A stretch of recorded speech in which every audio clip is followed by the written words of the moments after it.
2019ला एक शब्द होता, अनाकलनीय. 2026मध्ये तोच शब्द पुन्हा आठवतोय. फक्त संदर्भ बदललाय. गणित तसंच आहे.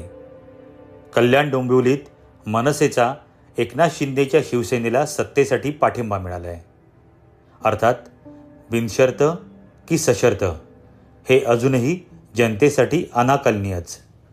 काल जे राजकीय विरोधाभास होते, आज ते व्यावहारिक समजूतदारपणा ठरतात. काल जे चुकीचं होतं, आज ते गरजेपुरतं बरोबर होतं. राजकारणात ना आठवणी कायम, ना भूमिका स्थिर. कायम असतं ते फक्त सत्तेचं गणित. 2019चा तो एक शब्द आजही लागू पडतोय, अनाकलनीय. फक्त प्रश्न एवढाच आहे, जनतेसाठी की कार्यकर्त्यांसाठी.